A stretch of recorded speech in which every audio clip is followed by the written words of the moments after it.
cheiro do mar, tem o cheiro da areia, e minha pele se faz morena. Tem o cheiro do mar, tem o cheiro da areia, e minha pele se faz morena. Tem o cheiro do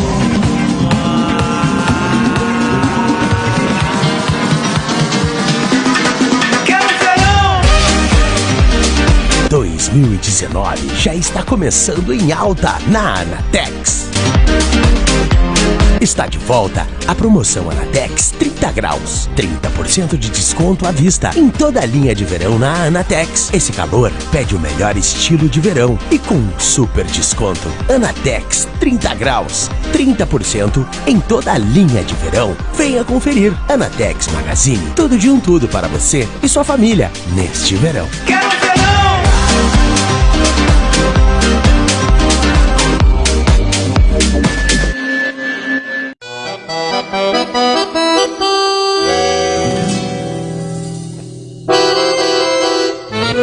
Venha para a Fatoria, restaurante e churrascaria de extrema qualidade. Ecoparque completo, agora com petiscos na noite. Tudo para oferecer para você um espaço amplo e bonito, unindo amigos para uma conversa agradável na noite de Lagoa Vermelha. Aproveite bem a vida, deguste nossos petiscos, aberto para eventos para você e para a sua empresa. Buffet livre na semana por R$ 28,00. Buffet livre no final de semana a R$ 30,00. Espeto corrido sábado e domingo apenas R$ 50,00. Fatoria, venha com a gente na BR 285, fone para contato 3358-8156 ou pelo 999-363988. Que dulce encanto tiene tu recuerdo.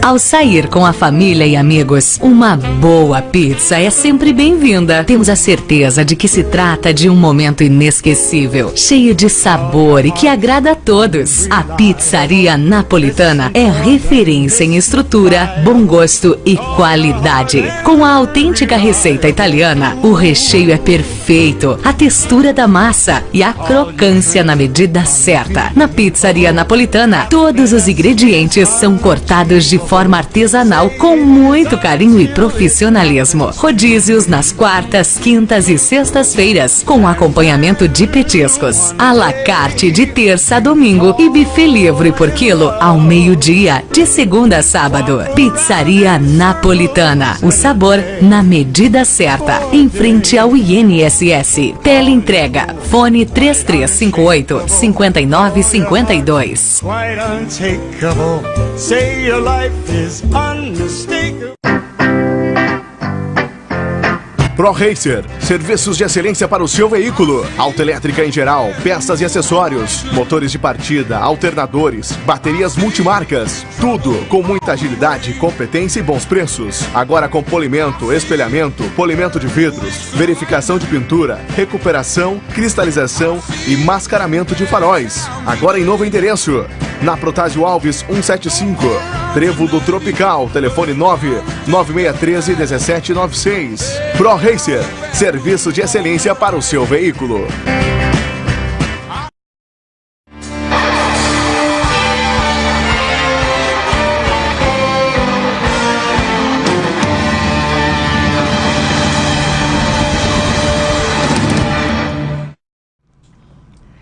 Boa noite! Obrigada a você que está nos acompanhando através do Facebook, do Instagram, também pelo nosso canal no YouTube ou ainda pelo nosso site.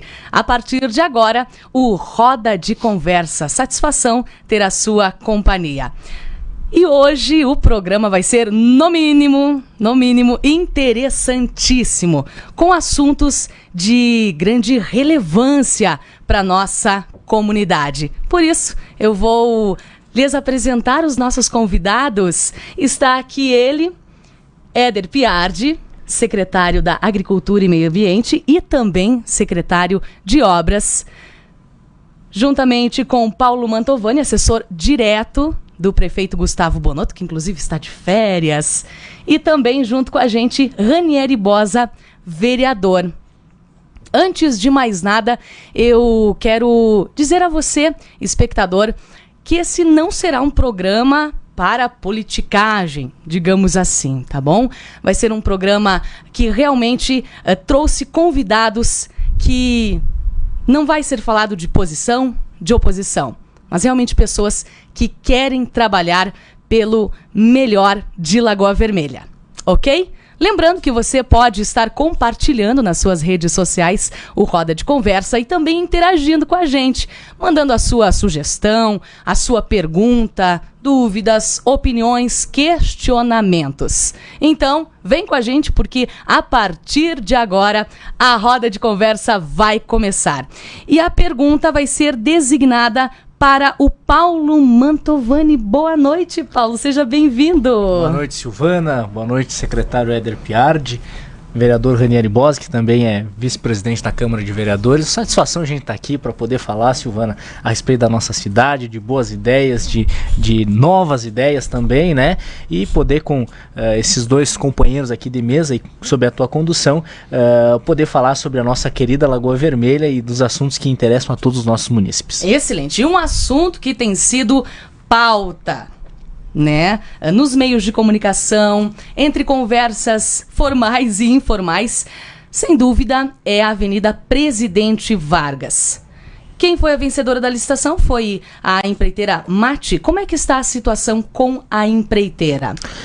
Silvana, a situação da Avenida Presidente Vargas, ela é uma obra bastante complexa, né, e depende de muita organização para que ela seja executada. Então a empresa Mate, que está executando a obra em Lagoa Vermelha. Inclusive, eu estive ontem pela manhã lá acompanhando a primeira parte dessa execução, que está próximo ali à preparação da base que vai da Escola de Educação Infantil Mônica Bonotto, até onde eu acompanhei ali, está próximo a... de Mel. Isso. E o que acontece? Ali a obra está em pleno andamento, tá?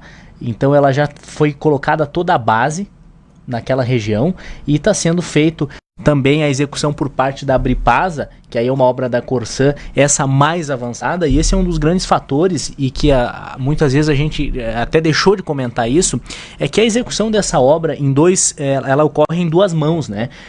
A parte da Abripasa que está bastante adiantada. Então muitos dos buracos que foram criados para trabalho da tubulação foram feitos pela empresa Abripasa.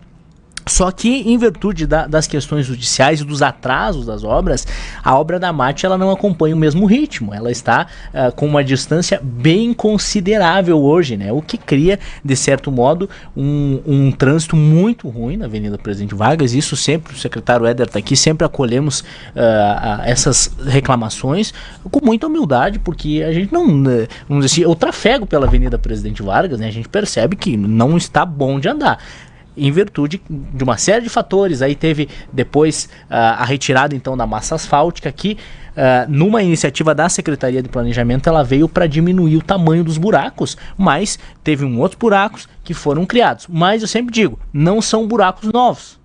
São buracos, tirando a parte da Abripasa na execução da obra, em que precisou abrir para trabalhar com as questões de tubulação, são buracos que muitos deles já existiam na avenida e que necessitam, claro, de uma recapagem. Então, nós tivemos também um novo desdobramento jurídico nesta semana, que era um recurso, sexta-feira da semana passada, que era um recurso da Traçada, que é a empresa que estava envolvida na questão judicial, no qual, então, o desembargador, que avaliou o processo em Brasília, afirmou que não há competência do tribunal em Brasília e retornou o projeto para Porto Alegre, que deve ser, o processo a Porto Alegre, que deve ser analisado posteriormente, né? O desembargador que receberá esse projeto ainda está em um período de férias e provavelmente agora no retorno das férias, então ele vai avaliar essa medida de segurança da empresa Traçado, que tende a ser pela paralisação das obras. O que nós pensamos a respeito disso, né? Eu conversava com o Dr. André semana passada e eu perguntei, Dr. André, nós precisamos temer essa decisão, obviamente precisamos temer essa decisão, porque pode haver uma decisão para que as obras sejam paralisadas. O que eu acredito, Silvana, e aqui um leigo falando, porque não tenho conhecimento jurídico na área, né, de que hoje essa obra ela atende um interesse público acima de tudo. Se nós olharmos para aquela região lá, onde está acontecendo as obras nesse momento, né, onde toda a base já foi preparada, onde muito em breve, ainda na previsão é para metade de março já seja colocada a primeira camada asfáltica, imagina o transtorno que se criaria isso. Então, na decisão do desembargador pode pesar e deve pesar, acreditamos, essa questão da obra que já está em andamento. A previsão de entrega seria para quando? E tendo essa paralisação, quanto tempo acaba atrasando essa obra? Olha, se houver a paralisação, aí não tem como você prever uma finalização. O que acontece? Eu até observei, inclusive na manifestação do vereador Ranieri Bosa, segunda-feira na Câmara de Vereadores, uma questão bem importante que talvez até não ficou muito claro. A previsão da obra de conclusão da Avenida Presidente Vargas, ela é para 2020. Porque ela trata... Com os passeios junto. Com os passeios, tem a questão da iluminação, da pintura. A previsão que se tem da pavimentação, que, vamos ser bem sinceros, é o que interessa para a comunidade de Lagoa Vermelha nesse momento. Quem trafega na avenida e não se sente confortável, porque tem buraco, daqui a pouco vai estragar o carro, essas questões assim, o que interessa é a pavimentação. A pavimentação do trecho onde ela está, onde ela precisa encontrar lá próxima ao Corpo de Bombeiros, é para dezembro deste ano. E aí nós teríamos mais 4, 5, 6 meses, talvez, para a conclusão do passeio público, da iluminação, das pinturas, enfim. Então, a obra da Presidente Vargas, para ser concluída, nós temos aí uma previsão inclusive eu falava hoje com o engenheiro civil da prefeitura, o Leon Vassalli, que com certeza deve estar nos acompanhando, ao qual deixo um abraço pelo grande trabalho que tem desenvolvido, principalmente sempre nos sanando dúvidas quanto a esses processos, né? A esse processo da Presidente Vargas, a obra em 2020. Mas o que é de extrema urgência para a comunidade, que é o asfalto, a gente acredita que até dezembro de 2019, não havendo paralisação, deve estar resolvida essa questão, ou seja, o asfalto colocado na avenida. Perfeito. Uma das grandes dúvidas também da população é em relação ao modo que foi retirado o asfalto, que ele foi todo retirado, né? A pavimentação toda, todo o asfalto. Frisagem, isso gerou, né? Toda a frisagem, obrigada. E isso gerou uma certa polêmica. Houve-se alguns questionamentos, por que não foi feito por partes, ou por que retirado todo? Claro. Que isso acaba também atrapalhando e dificultando quem utiliza a via. Essa é uma questão importante e nós tivemos inclusive várias reuniões com os moradores. Até teve uma oportunidade que a presidente da Câmara de Vereadores, vereadora Márcia, no ano passado, trouxe alguns moradores e a gente teve reunido com o prefeito para tentar entender a demanda das pessoas que utilizam. Como executar a obra em partes?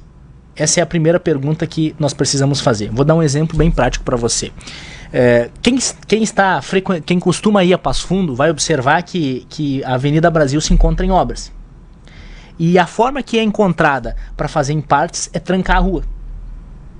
Então, a única maneira de se fazer uma obra em partes, no meu ponto de vista, é assim. Mas aí se hoje os nossos comerciantes que atendem na Avenida Presidente Vargas, que alguns já reclamam, inclusive por dificuldade, com toda né? razão, estão insatisfeitos com o andamento da obra, dizendo, olha, tem que ser mais rápido, eu estou perdendo cliente. Eu conversava ontem com um rapaz que tem uma oficina, olha, os carros não conseguem chegar aqui, eu estou perdendo serviço, estou perdendo dinheiro, tá complicado.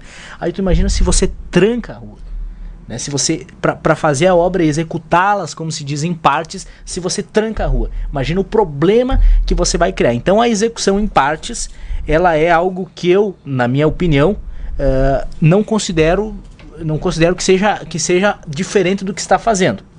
A questão da fresagem, que foi coordenada pela Secretaria de Planejamento, na pessoa do Idenir de Geroni, ela veio com esse objetivo de retirar o asfalto para o reaproveitamento. Então nós temos hoje... Vai ser reaproveitado... Nas obras do programa Somos Todos Lagoa, né? Então nós temos várias obras que serão executadas com a fresagem, com esse material que foi retirado. E o que aconteceu na fresagem? Não surgiram buracos novos. Eram buracos que já existiam na via. E que inclusive tiveram a sua circunferência diminuída com a fresagem. Você tinha um buraco assim, com a fresagem ele ficou assim. E aí alguns, é claro que nós temos buracos que são causados pela obra da Abripasa. Aí é uma outra conversa do problema dos dois trabalhos não andarem juntos. Porque se tivessem começado os dois juntos, nós não teríamos esses problemas. A Abripasa estava aqui, a MAT estava aqui, você teria o problema e ao mesmo momento você teria a solução. Então, como fazer? A pergunta que eu deixo no ar. Como fazer a obra em partes? Seria possível fazê-lo? Eu acredito que não. Éder Piardi está chegando agora na Secretaria de Obras, mas quer complementar a colocação... Boa noite, Silvana. Boa noite ao vereador Ranieri, ao Paulo. Gostaria de complementar em partes, né, a informação. Como é uma obra grande e uma construção de asfalto, ela não requer somente colocar o asfalto. Então, as várias etapas, cada etapa tem um tempo. Você não tem como fazer ela em partes, porque a base demora um período de tempo muito maior do que o asfaltamento propriamente dito. Então, para você fazer a base, vocês podem notar que já faz alguns dias que a empresa está trabalhando e vai mais uns par de dias, né? Vai mais aproximadamente um mês para fazer a base até um determinado ponto. Depois, largar a camada asfáltica é rápido. A população vai notar que logo que eles iniciarem, eles vão largar essa camada asfáltica e já vão chegar ao final da onde está feita a base. Então não tem como você fazer em partes, vamos supor, uma quadra por vez, porque você demora para fazer a base e já termina o asfalto, né? E esse asfalto também, ele vem de longe, né? Então tem que ter uma metragem específica para você largar essa camada asfáltica e valer a pena a conclusão dessa etapa, digamos assim. E a parte da Abripasa, é bom citar o motivo pelo que está sendo feita essa obra, né? Qual é a função da Abripasa? Só para as pessoas que não a Abripasa é uma obra diferente da construção do asfalto. A Abripasa está instalando uma tubulação seca que futuramente servirá para a separação do esgoto. Então, todos os municípios têm a obrigação de fazer a separação do esgoto, né, das águas pluviais. Esgoto para um lado, água pluvial para outro. Então, o que acontece? Na maioria das cidades, esse esgoto e essa drenagem pluvial, eles são confundidos um com o outro, inclusive na nossa cidade. Então, as residências, elas abrem a canalização de esgoto e descarregam na drenagem pluvial, e isso não está correto. Então, o que acontece? A gente já está caminhando para fazer essas adequações. E um passo importante foi na Avenida Presidente Vargas. Então, o que ocorre? Tem que ser feita essa canalização para no final dela ter uma estação de tratamento, né? Então, se a gente imaginar que nós vamos fazer uma obra da complexidade da Presidente Vargas, de um valor altíssimo, e futuramente nós ter que abrir de volta o asfalto para instalar essa canalização, seria meio que irresponsável, né? Então, por isso nós estamos fazendo essa canalização a seco, né? Para futuramente não precisar abrir novamente a via para instalar a tubulação. Perfeito, obrigada, Éder. Ranieri Bosa, você como vereador levantou essa questão, inclusive, na sessão solene. Seja bem-vindo. Quer colocar também as suas sugestões, o seu pensamento em relação à avenida? Boa noite, Silvana. Boa noite aos nossos colegas de mesa, Paulo e Éder. Silvana, nós somos interpelados praticamente diariamente a respeito desta obra. Não há dúvida de que é uma obra de suma importância. Quando o prefeito Getúlio determinou o início da execução dessa obra, com toda a previsão que o Éder acabou de mencionar, o fizemos justamente porque entendíamos a necessidade de melhorar a malha viária urbana, e que a Presidente Vargas era, sim, uma prioridade do governo municipal, como ela acredito, hoje. Na verdade, a única contribuição que eu gostaria de dar é destoar um pouquinho da visão do Paulo quando diz respeito à forma da execução da obra, Paulo. Eu acho que é perfeitamente possível, pelo menos teria sido perfeitamente possível, a organização da obra em etapas como se se planeja e se executa em Passo Fundo. Até porque quando a obra a avenida foi rasgada, está sendo rasgada, enfim, construída, ela praticamente está interrompida. Então nós temos a interrupção de várias quadras acontecendo, nós temos um transtorno que é ocasionado não apenas para as pessoas que diariamente estão utilizando a via como meio de transporte, mas os comerciantes especialmente, e os residentes nessa via, eles temem muito pela morosidade. É uma forma diferente de fazer, teríamos feito diferente, mas nós respeitamos e tudo que queremos nesse momento, seja da forma como está sendo organizada ou de uma forma distinta, que ela seja executada o mais rápido possível.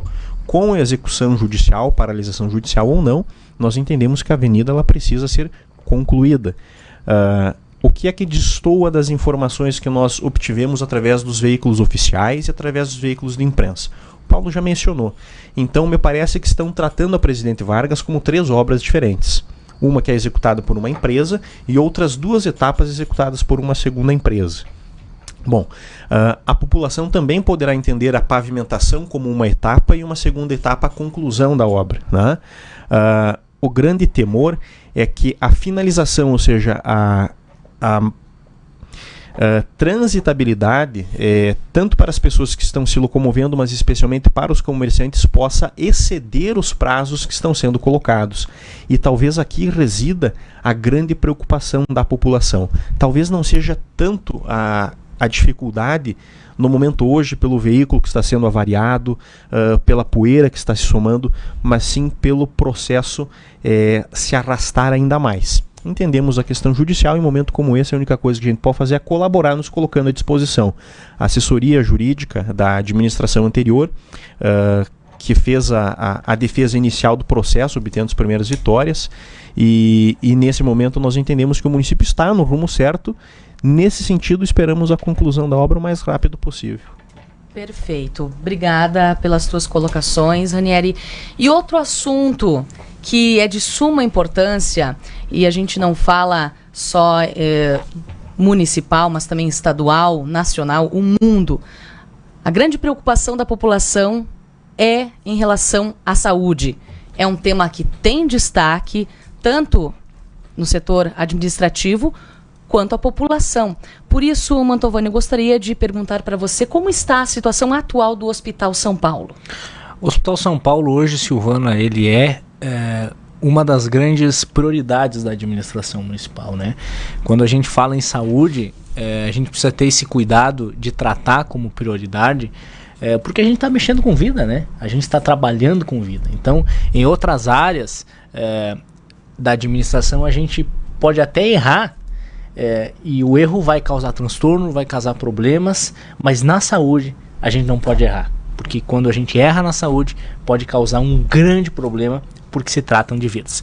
Então todos aqui são conhecedores, o Éder, o Ranieri, você, a todos que nos acompanham, da situação que o nosso hospital vem passando nesse último período, e não é de agora, né? O Hospital São Paulo vem se arrastando há alguns anos com o problema, e na hora de renovar tem que aumentar o valor repassado, e enfim, essa novela que a gente vem passando.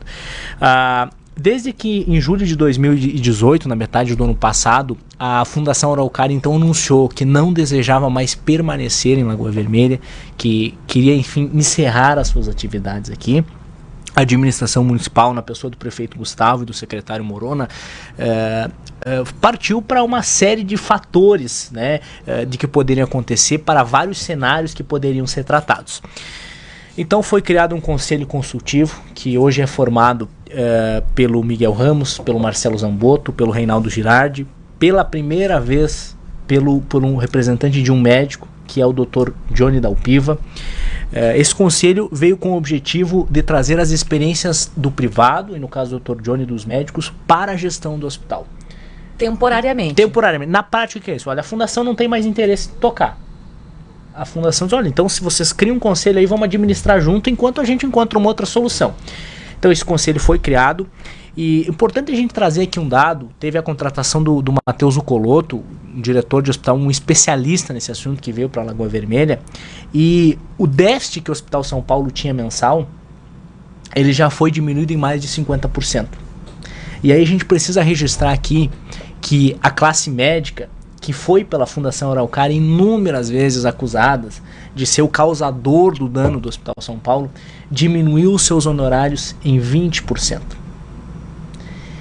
Teve a questão dos exames, que o Matheus conseguiu fazer negociações de próprio gás, de funcionário, trabalhar com um quadro reduzido. Então hoje o déficit do Hospital São Paulo, que era muito grande, aos poucos vai se tornando pequeno.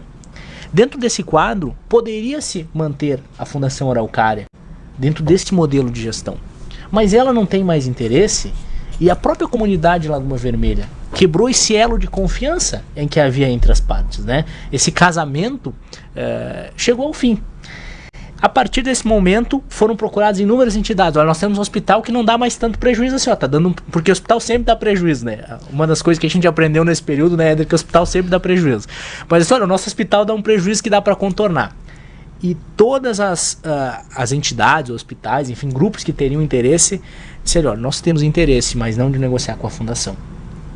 E tem interesse em gerir o hospital, né? A questão hoje de você comprar um hospital... Mas aí atualmente a fundação já está desligada totalmente? Não, ela ainda permanece proprietária, né? O CNPJ utilizado ainda é o dela, né? E ela continua atuando ali, só que com o Matheus com carta branca junto com o conselho. Mas a fundação ainda participa das decisões, porque eles querem vender o hospital, querem encerrar os trabalhos em Lagoa Vermelha.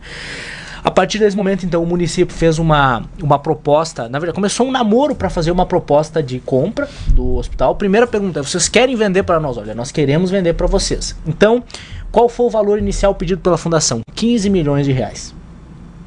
Especulava-se que pelo ITBI, porque o Hospital São Paulo só foi transferido para a fundação agora, né? Foi o ano passado. Pelo valor do ITBI, estimulava-se 12 milhões de reais, até que o município fez uma licitação para avaliar o Hospital São Paulo, e essa avaliação ficou em 9 milhões e 700 mil reais. Uma diferença. Uma diferença bem considerável. Foi apresentado esses valores à Fundação Araucária, que não recebeu o vereador Ranieri, né, assim, com tanta alegria, né, uma diferença bem considerável daquilo que eles imaginavam receber. As negociações continuam avançando. Posterior agora ao retorno do prefeito Gustavo Bonotto, então essa proposta será oficializada. E aí entra um fator bem interessante.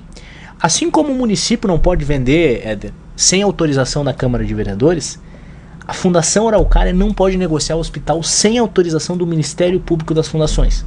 Então são duas vias o negócio. A fundação precisa da autorização do Ministério Público das Fundações, e a Prefeitura de Lagoa Vermelha precisa da autorização da Câmara de Vereadores, dos quais os vereadores já estiveram participando em um primeiro momento de uma reunião, e assim que houver desenrolar dos negócios, provavelmente vão estar participando, e que, com toda a felicidade, os 11 vereadores disseram, olha, o vereador Ranieri não vai me deixar mentir, olha, nós estamos aí para ser parceiro de vocês.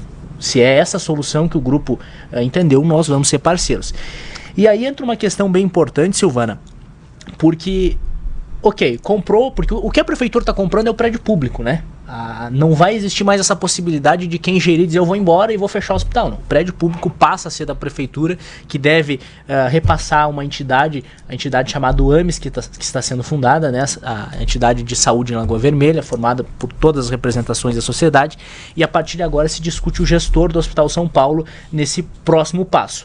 O Hospital Nossa Senhora de Oliveira, de Vacaria, esteve muito perto de assumir, de interesse, de poder ser o gestor, mas acabou, pelo menos de momento, olha, vamos esperar vocês fazerem um negócio e depois a gente vê o que acontece. E o conselho já trabalha com possíveis gestores. O bom de tudo isso é que serão gestores que, independente de quem seja a empresa tal, o instituto tal, eles estarão submissos ao conselho de gestão. Se a partir de um momento o serviço que for prestado no hospital não for de qualidade, então o conselho e a própria AMES vai poder dizer, olha, o hospital é nosso, e vocês se retiram e a gente vai encontrar outra empresa. O que tem de bom disso tudo é que após muitos anos o Hospital São Paulo está voltando a ser de Lagoa Vermelha.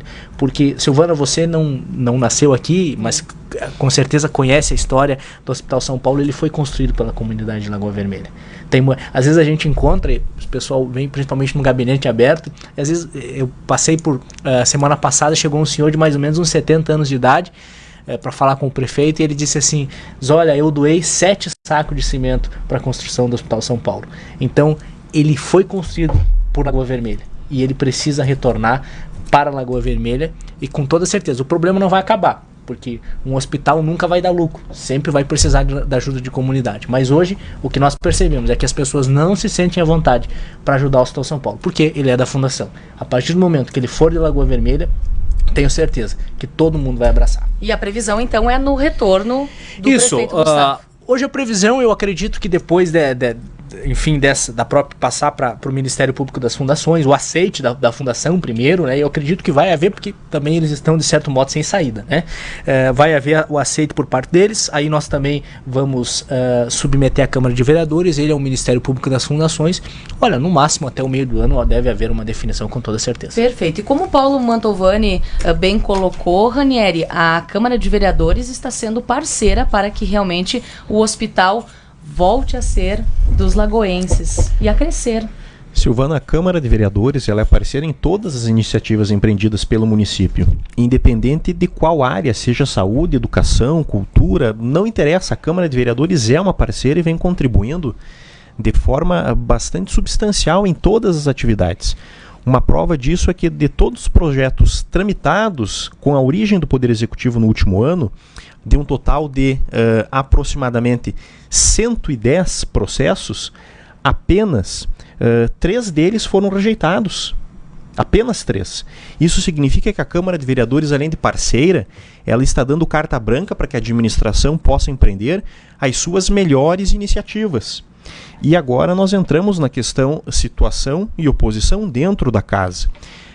O fato de o vereador Ranieri e outros colegas estarmos na oposição nunca impediu com que nós enxergássemos com clareza quais atividades são importantes para o nosso município e quais delas necessitavam de maior zelo, de maior cuidado ou talvez de aperfeiçoamento. A questão do hospital, ao passo que está, nós não vemos outra alternativa que não a aquisição da estrutura física. Isso foi algo unânime entre os vereadores. Mas esta unanimidade não foi algo incomum. Pelo contrário, 90% de tudo que se tramita dentro da casa encontra a sua aprovação de forma unânime. Então, não há por que temer a postura ou a posição dos vereadores, sejam eles base aliada do governo ou sejam eles vereadores de oposição, porque no frigir dos ovos, o que cada um de nós está fazendo lá, talvez sob olhares diferentes, é um processo para que o nosso município possa evoluir, possa seguir em frente. A questão da aquisição do Hospital São Paulo hoje me parece o menor dos problemas enfrentados pela administração no que diz respeito à saúde pública. Por que o menor problema? Porque a aquisição do hospital ela é palpável e é possível. O município dispõe de recursos financeiros para isso através da dissolução da venda de alguns imóveis, através de financiamento, através de várias oportunidades ou possibilidades. Agora, a grande preocupação ela girará em torno de 2 outras questões e elas precisam vir para a mesa, já deveriam estar na mesa há algum tempo. Primeiro, os serviços prestados pela Fundação Araucária atualmente, isso não é de hoje, como colocou o Paulo, vêm sendo serviços que não geram satisfação para a nossa população. É muito comum nós encontrarmos casos onde as pessoas elas são atendidas no nosso hospital, elas são medicadas no nosso hospital, o médico pede exames, enfim, faz encaminhamentos, a pessoa recebe toda a assistência necessária, mas não sai satisfeita. Se ela não está satisfeita, mesmo tendo tido o atendimento e o medicamento, nós temos algo para investigar, está acontecendo alguma coisa. É a recepção, é a demora, em algumas situações nós recebemos relatos de que as pessoas permanecem na fila durante horas sem que o médico plantonista faça a chamada, o que leva algumas pessoas a crerem que ou o médico plantonista não se encontra no hospital no momento que deveria estar assumindo o plantão, ou que talvez por sobrecarga de trabalho, por alguma outra atividade esteja fazendo um cochilo, um descanso, quando deveria estar atendendo as pessoas para que isso não onerasse e há uma fiscalização em relação a isso? Há uma uma fiscalização contratual, documental, se analisam algumas questões que são serviços básicos do qual o hospital deveria, e uso esse tempo verbal deveria, porque não sabemos exatamente a que pé está o controle e a fiscalização destes contratos, mas efetivamente a qualidade do serviço prestado, ela não foi anteriormente no governo do Getúlio e não é agora no governo Gustavo um fator que tenha sido cobrado de forma satisfatória. Afinal de contas, a população continua com este mal-estar no que diz respeito a esse atendimento. E esse, Paulo, sem dúvida, é um dos motivos que faz com que a população tenha rompido esse elo de confiabilidade com a Fundação Araucária, e nós não queremos mais a Fundação Araucária. Não é só a Fundação que nesse momento não tem interesse. A população já disse isso de uma forma muito clara, muito objetiva. Nós não queremos a Fundação Araucária. E eu não quero aqui criar um problema entre a administração e a Fundação no que diz respeito ao atravessamento desta aquisição. E o segundo problema agora, que não diz respeito apenas à qualidade, à humanização desse atendimento, nós precisamos humanizar o atendimento do hospital, mas é sim com a sua manutenção. Vocês mesmos acabaram de colocar que esta rápida experiência os deixou como legado a experiência de que o hospital é sim uma grande dificuldade financeira. O município precisará, sem dúvida alguma, colocar aportes financeiros muito maiores do que aqueles que vem fazendo hoje, né? Mesmo que terceirize a contratação de serviços ou que uma outra instituição privada venha assumir o hospital. Haverá necessidade de mais recursos sendo investidos na área da saúde. Isso é um grande problema que tem que ser discutido. Repetindo, não há outra alternativa que não aquisição. Pelo menos nesse momento não se vislumbra isso. Agora, não podemos fazer aquisição esperando ver o que acontecerá lá na frente. Precisamos sim estar preparados, sobretudo no que diz respeito ao ponto chave de uma administração, que é a questão do gerenciamento de recursos, porque o município precisará novamente constituir caixa financeiro. E a constituição do caixa financeiro ele se dá através da arrecadação de tributos e de impostos, mas principalmente através do desenchaço, diminuir o custo da máquina pública. E aqui sim a Câmara teria uma grande contribuição para alegar para a administração municipal, se assim estivesse disponível, para que nós pudéssemos voltar a ajustar alguns pontos que, no nosso entendimento aí sim da bancada, estão saindo de controle. E que lá na frente, Paulo, promoverão um grande impacto na área da saúde, porque a saúde vai demandar recursos. E no momento que ela demandar recursos, a população precisará compreender que as obras que estão sendo colocadas hoje em prática, elas diminuirão, porque não haverá recurso disponível para a construção de novas estradas, não haverá recurso disponível para a construção de novas escolas, para a manutenção talvez de todos os outros serviços que a prefeitura preste. Então, o momento requer não apenas que a administração faça um cálculo, se debruce sobre a saúde no que diz respeito ao hospital, mas agora olhe num olhar um pouco mais macro e promova os ajustes necessários no que diz respeito à gestão financeira do nosso município, para que nós não tenhamos problemas financeiros com credores e continuaremos desta forma conseguindo criar investimentos. Porque a manutenção do hospital ela é de interesse da comunidade e de alguma forma o município terá que atender isso, mesmo que seja reduzindo os serviços nessas outras áreas que, embora importantes, não sejam consideradas essenciais. Exemplo, nosso município trabalha de forma muito ativa junto com o CTG Alexandre Pato para a execução do rodeio. O município realiza eventos assim importantíssimos a níveis regionais, como a Feira do Livro. Tudo isso está em xeque no momento que nós estamos projetando o futuro a curto prazo. Não estamos falando num período de 1 ou de 2 décadas. Estamos falando de um ajuste que é necessário neste momento para que a saúde financeira do município ela consiga sustentar a saúde do nosso hospital e, por consequência, a saúde pública. Perfeito, muito obrigada pela colocação.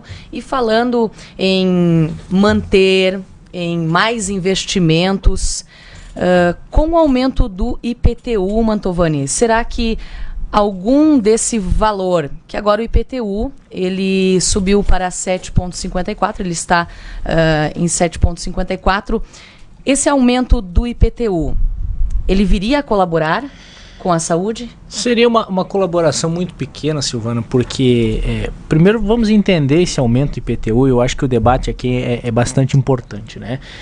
O IPTU ele sofre em Lagoa Vermelha. O ano passado ele não teve reajuste nenhum. Ele estava em quanto? O ano passado foi 0%, tá? Porque ele se trata então de um reajuste sobre a planta do imóvel, né?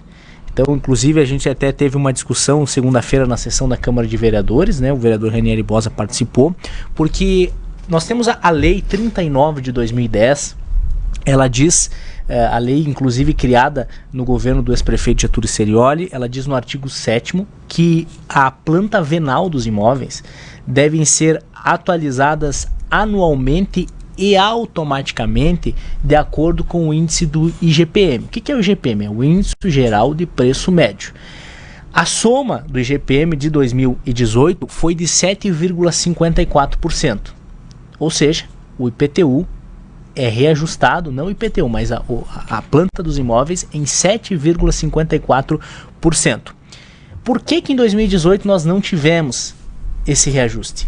Porque o IGPM 2017 foi negativo. Então não mexeu o valor venal dos imóveis, não teve correção nenhuma. Mas as pessoas elas acabam sentindo mais por um ano não ter reajuste, claro, e no outro ir com toda certeza. 7,54. Mas indo ao ponto que você aborda, Silvana, o IPTU, ele é, claro que uma das principais receitas do município. Mas como na nossa casa, nós temos então um valor fixo que a gente recebe de salário, e que aqui vamos fazer uma analogia dizendo que isso é o nosso IPTU na administração pública, e nós temos despesas. Assim como sobe o nosso salário, também sobe a nossa despesa. É por isso que a correção é pelo IGPM. Porque mas não teria uma combustível... média, desculpa te interromper, claro, mas uma média entre os 3% e os 8% e ficar dentro da poderia média entre ter, 3% e 8%? Mas tem uma lei. Nós ficamos entre a maior claro, média. Tem uma lei. E a lei é muito clara, ela diz que o IPTU precisa ser corrigido pelo IGPM ou outro índice que venha substituir. Enquanto o IGPM estiver em funcionamento, você não pode ter outro índice. Porque há uma diferença bem importante a gente salientar, Silvana, porque assim, a administração pública precisa cumprir o que está na lei. Quando você trata da iniciativa privada, a iniciativa privada pode fazer o que bem entende, desde que não haja uma punição na lei. A administração pública precisa cumprir exatamente o que está na lei. Se nós temos uma lei que se trata do assunto IPTU, do valor venal, e ele diz que tem que ser corrigido automaticamente, ou seja, o prefeito não pode acordar e dizer, olha, eu vou fazer um cálculo aqui, eu acho que aumentou 4, ou 10, ou 12, ou 15%. Posso me permitir uma interferência, Paulo? Pode. Você citaste a Lei 3910 criada pelo prefeito Getúlio. Sim. Anteriormente a essa lei, nos outros 130 anos no nosso município, havia a edição do IPTU através de projeto de lei específico encaminhado para a Câmara de Vereadores. Ou seja, os prefeitos estabeleciam índices de reajuste, encaminhavam para os vereadores e estes vereadores aprovavam ou não esse processo. Há sim a necessidade do reajuste anual do IPTU, isso não se discute. Tá? Quando a lei foi criada no governo de Getúlio, naquele momento ela estabelecia um parâmetro contextual. Ela respeitava um contexto. Eu não questiono, e a população creio que não questione, o aumento, a correção do IPTU, porque ela é devida. Qual é o grande questionamento? Primeiro, se o índice do IGPM do ano anterior foi negativo, por que é que não houve a redução da planta de valores do IPTU? Esse é o primeiro aspecto. O segundo aspecto, nós tínhamos aí 19 índices oficiais que tratam da correção inflacionária. Bom, a lei de 2009, ela prevê a correção através do IGPM, mas essa lei ela pode ser alterada, ou ela pode ser substituída, ou ela pode ser revogada. As três alternativas, elas são válidas para o prefeito. Vou repetir. A Câmara de Vereadores aprovou 105 de 107 processos do Poder Executivo. Foram 2 ou 3 que foram rejeitados. Não seria uma ação como esta que a Câmara barraria nesse momento. O contexto, quando o prefeito Getúlio criou essa lei que promove o reajuste automático do IPTU, era para corrigir distorções históricas na planta de valores.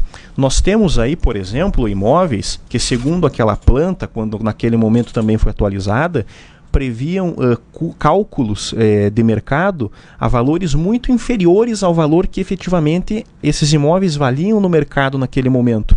Lembrando que este foi o momento do grande boom do mercado imobiliário, onde a Caixa financiava, através do processo Minha Casa Minha Vida, inúmeros empreendimentos aqui no nosso município. Com isso, o valor dos imóveis, não apenas construções prediais e residenciais, mas os imóveis, terrenos em si, tiveram um crescimento no seu valor de mercado, e com isso também um crescimento muito grande do valor de comércio. Bom, Agregando a isso, nós temos a questão inflacionária.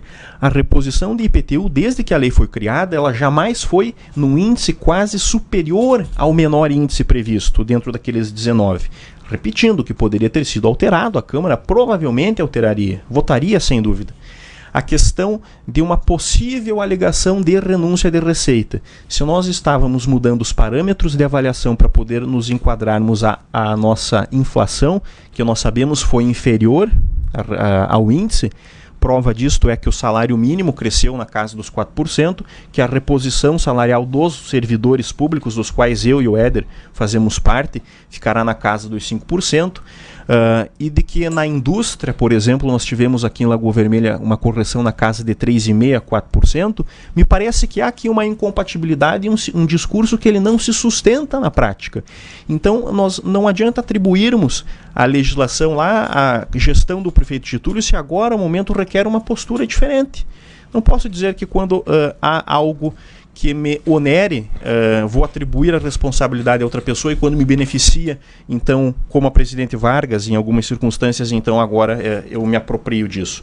Nós poderíamos, pelo menos, a edição de um decreto, aí depende de um revogaço do senhor prefeito municipal e da equipe de gestão, voltar atrás.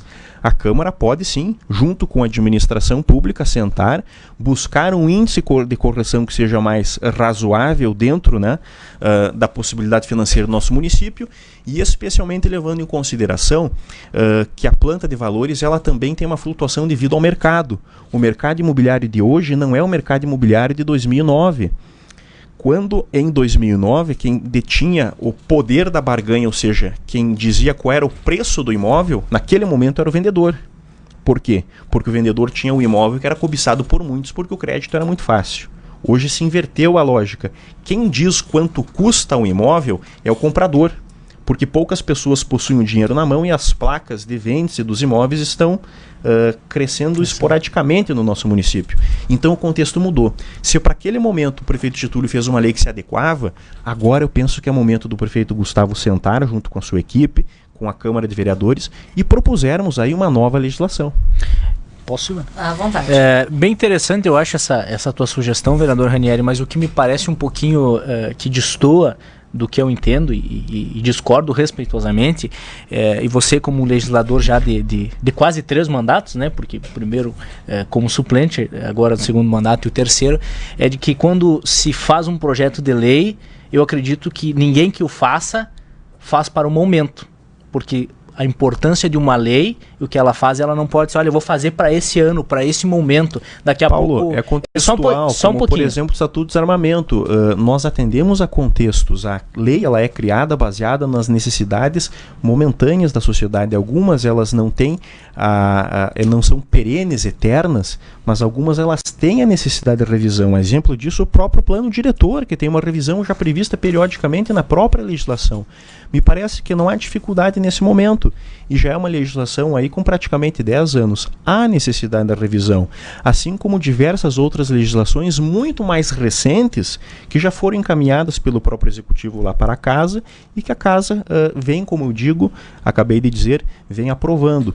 Algumas legislações elas são alteradas dentro do próprio período de gestão do prefeito municipal.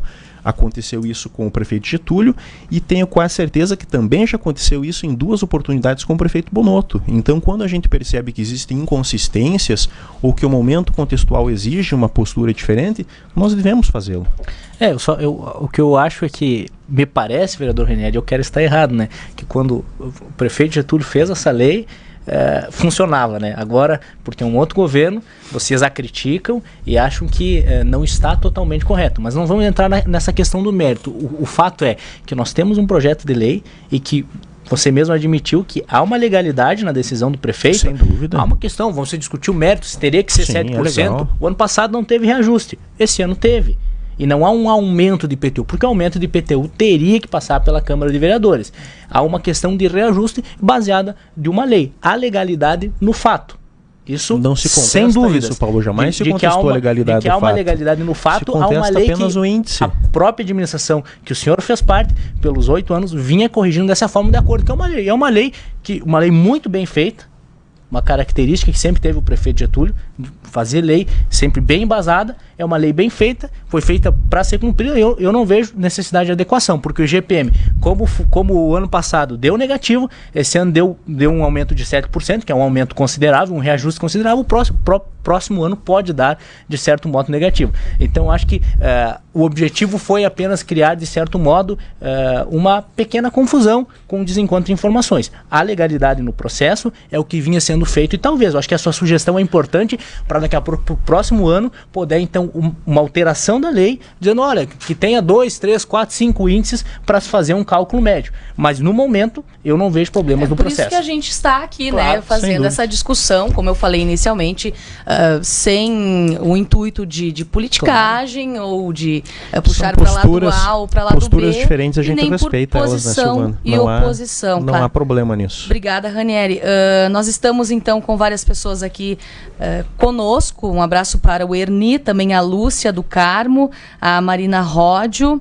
Inclusive, ela colocou a base do cálculo do IGPM dos 12 meses de 2018, deu 7,54% do reajuste. A correção está sendo feita dentro do índice estabelecido por lei em 2010. Obrigada, Marina. A Lúcia do Carmo também está junto com a gente. Várias pessoas estão nos acompanhando nesta noite.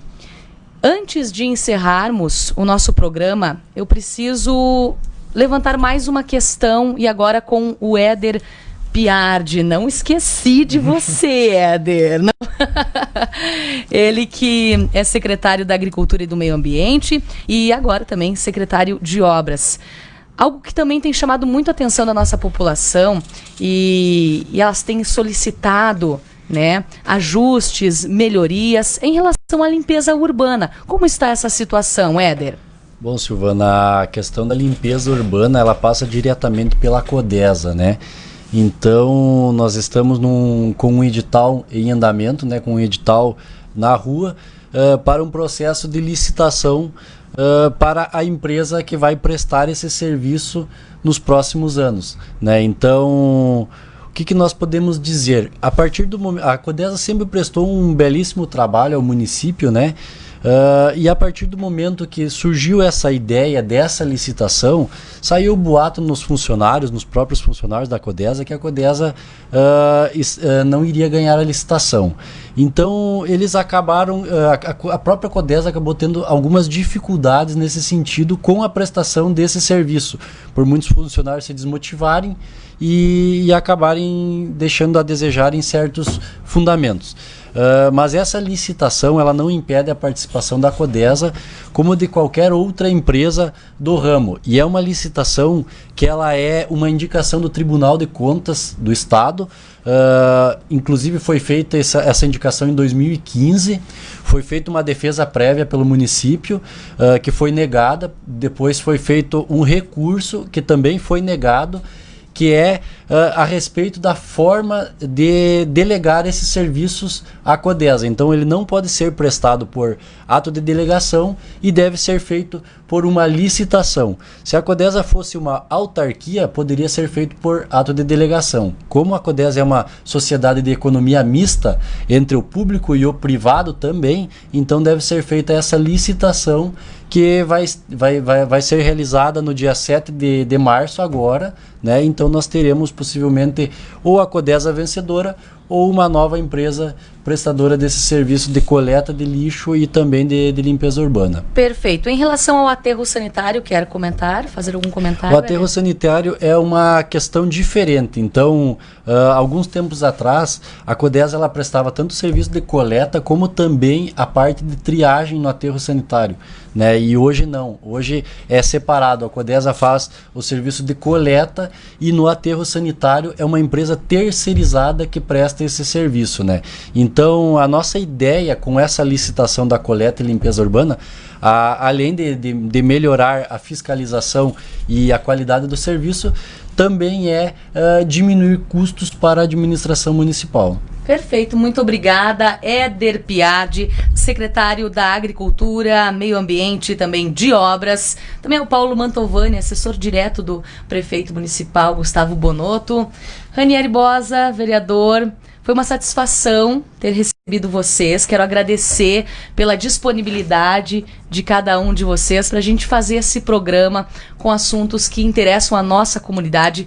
Lembrando que nós estamos todos juntos, e isso inclui a Lagoa TV também, em prol de uma Lagoa Vermelha melhor. É isso que a Lagoa TV quer, poder estar fazendo esclarecimentos a você, espectador, ou que também acompanha a Lagoa FM, sempre com assuntos relevantes à nossa comunidade, para buscar melhorar o nosso município. Obrigada pela presença de vocês mais uma vez. Obrigado, boa noite. Paulo, obrigada. Obrigado, Silvana. Uma boa noite para você, uma boa semana aos nossos telespectadores. Sempre um prazer falar de Lagoa Vermelha. Éder. Obrigado, Silvana. Agradeço a oportunidade, né? Não conseguimos... nem metade. Nem metade dos tópicos. Gente, olha que loucura. O pessoal não vai conseguir ver. Mas a pauta era longa. Como citou no começo, era assunto de muita importância, né? Que acabamos nos alongando, né? Em alguns Quem sabe daqui uns dias, né? Vocês Por que não? de novo? Por que não? Estamos à disposição. Certamente. Adoro. Então tá. Pessoal, uma excelente noite para vocês. Podem assistir na íntegra, tá? O programa Roda de Conversa pelo Instagram, pelo YouTube, pelo nosso Facebook, pelo nosso site. A gente tá em tudo para ficar sempre perto de você. Até semana que vem. Até mais.